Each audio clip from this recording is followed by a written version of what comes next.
What is it today? Is it? I think Thursday. Yes. In the making. Uh, Happy Thursday. Happy Thursday, should I say?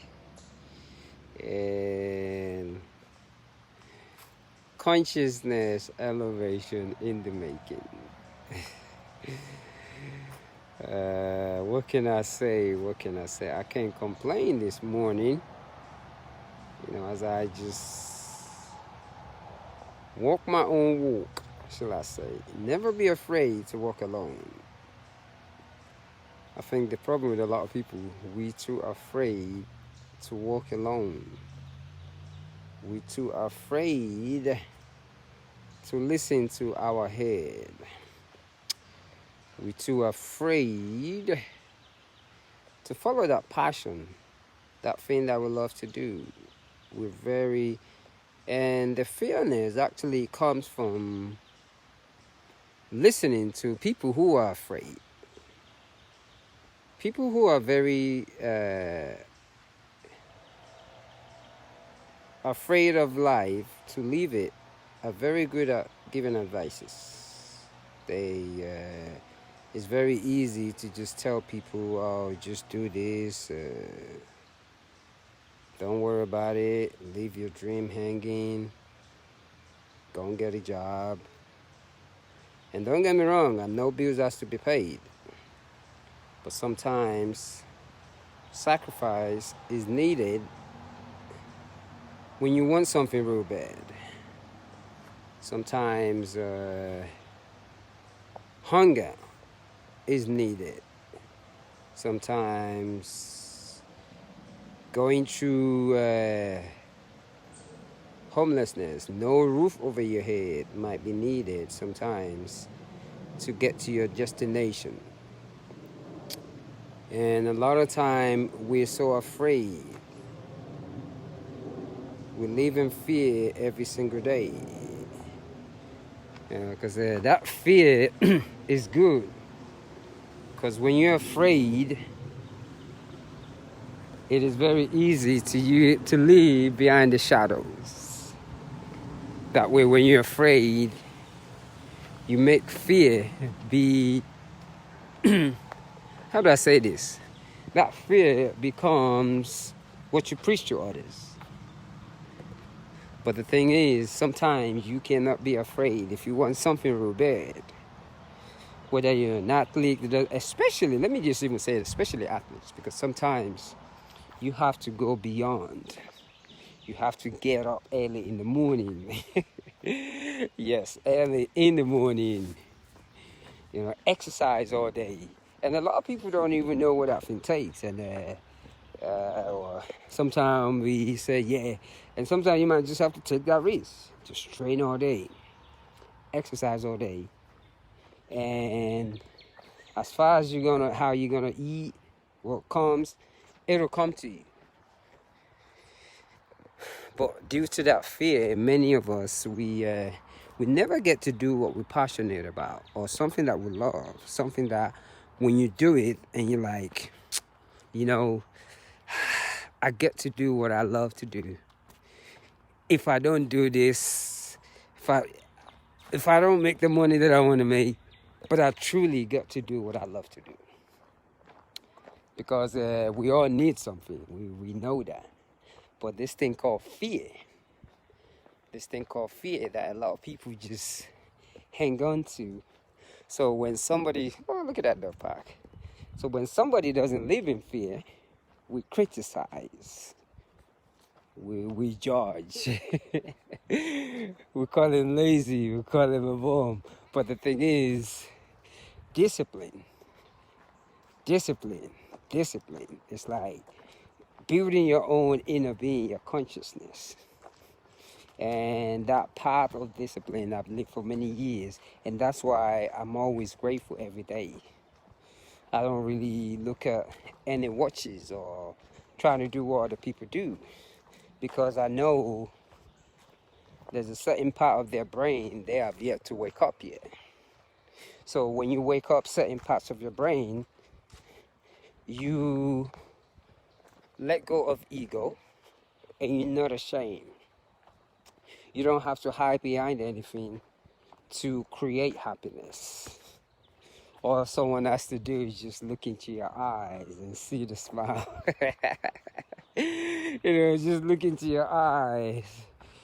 You see, all you have to do is look at people's eyes and you can feel the smile, because for a minute, just overlook the clothes, the cars, the this. Just overlook that and look in them in their eyes.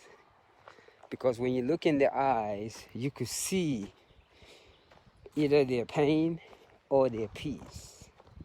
So, and a lot of time, because we listen to that noise so much, we look outside so much that it doesn't let our dream come true. Because we look outside, we usually end up following the wrong path. A lot of time, when we look outside too much, this thing called passion and caring that we have with us, it disappears because we look outside and we think, yes, look at him or her, they're doing good, I want to be like them. But a lot of time what they do, what end up happening is we end up developing an attitude, a karma attitude, to where we become so mean and get out of love. And once you get out of love, you think, okay, because you're making certain money right now, it is the lovely way, and you get happy, and one day karma will just turn around, boom, that finish is not there anymore. So the whole thing is to never stop being who you are. The whole thing is to not always follow the crowd. The whole thing is to not be afraid to be in isolation. Look at that waterfall. Because a lot of people are just too afraid of their own isolation. Too afraid of it. And when you are afraid of your own isolation, you put on the masks everywhere. Everywhere you go, you put on the masks. I'm not saying don't clean your shoes, don't clean your car, but you focus so much on that, you put on that mask, and a lot of people, all they see is the mask. They don't see through your pain. So like I always say, when I look in somebody's eyes, I can feel his pain, her pain, he or her joy. I can feel all that just by looking into their eyes. Because once you begin to fall in love with yourself, it's very easy to love others. And once you begin to love yourself, you definitely know who to give your love or caring to. Honesty becomes your own way. So the whole thing about it is just like, I think today I have run, today's marathon number 42. I've always wanted to just get up and run a marathon every day. Marathon number 42, and I do it at ease too. So today's marathon number 42. I truly look forward to getting up to 100. Just want to run 100 marathons by myself. Not because of anything, just because I want to get better me. And I am doing it at the expenses of what people will call, why don't you go and look for a job? I just said, no, I have to be me. And I just follow this beautiful path that I will never ever regret. I enjoy just getting up every day in the middle of the night to prepare for this thing. And I always say this, if you want to be a champion, like they always say, this is how you become a champion. I always say I can mentor anybody, because the one thing that we have yet to understand here in this our beautiful culture is discipline. And that discipline sometimes requires And I'm saying this to the athletes. Sometimes it requires no drinking, no smoking, going to bed early, getting up early. And those things sometimes are just so what I call, where am I? I like this part of the trail. They can be so, I don't want to say very hard, but tangible. I can't even explain it. Extremely hard to get hold of. I see a lot of young athletes like myself, and I remembered being a young athlete, playing football, and I saw what lack of discipline did to my career. And what I did is I make sure that it never happened again. And that's why it's very easy for me to mentor a young athlete, because I have sat with my own, what do I call it, own making without blaming anyone, and cried over it. And one day that cry just disappeared, and you realize it wasn't nobody's fault but your own. And the moment you realize everything is your fault, you are free. And that freedom comes from, at that moment, you don't give a biscuit what anybody says anymore. You just do you. You stop following the crowd. And the only way to be able to do that is through isolation. Isolation teaches you about your higher self. Isolation is extremely, extremely hard. But once you sit with it and deal with all the thoughts that comes with isolation, you'll be truly, truly amazed. Because isolation starts in misery, and that misery is delusion.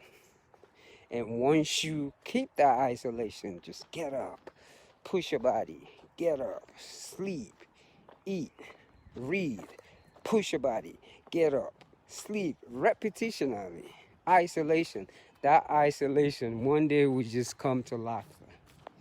You will laugh so hard you wouldn't even believe it. The laughter that's gonna come out of your mouth. And that's why I can say this, that a lot of people talk about consciousness, but you don't know what consciousness is. Consciousness for me is, this is over 46, actually the last time I checked, this thing said I've done 50,000 miles. So that is 50,000 miles of consciousness, of just thinking on and being with yourself and evaluating all the teachings that you were taught when you were little and see the one that is going to be suitable for you. So in isolation, you find yourself. In isolation, you know you don't have to follow the crowd. Because at the end of the day, you came here alone and you leave alone. So in reality, there's no such thing as loneliness. So yes, let me start for a little bit on this easy 26-mile meditative jog. I'm actually taking my time doing this thing. It's running me about 6 hours, 6.5, mainly 6 hours, between 5 to 6. And if I don't stop and talk to anybody, I get off early. But the talking, so it's like somebody just see me running and they just want to talk, and I stop and talk to them. We share, we talk about so much things. I've got to talk to so many people that I cannot even believe it. I'm standing in front of people's houses that I'm thinking, man, I want to have a big house like that. And I'm listening to them, looking me in the eyes and telling me I'm not in a happy place. And I'm really confused that, what do you mean you're not in a happy place? You live in this beautiful house. And they're telling me, look, I'm not in a happy place. And it made me realize maybe our situation is not what creates happiness. Maybe that happiness is within us and we just don't realize it. Maybe that happiness is can be discovered, shall I say, via isolation and walking alone. So walk your journey, brothers and sisters. So we always talk about consciousness. This is conscious running. Conscious running.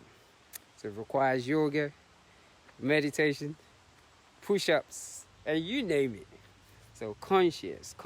I always talk about that. So yes, walk your own journey. Let me finish up so that I could pick up my feet a little bit more. I think I'll go like about 18 or, no, maybe less than 16 more miles to go. And I'm going to say one love and peace.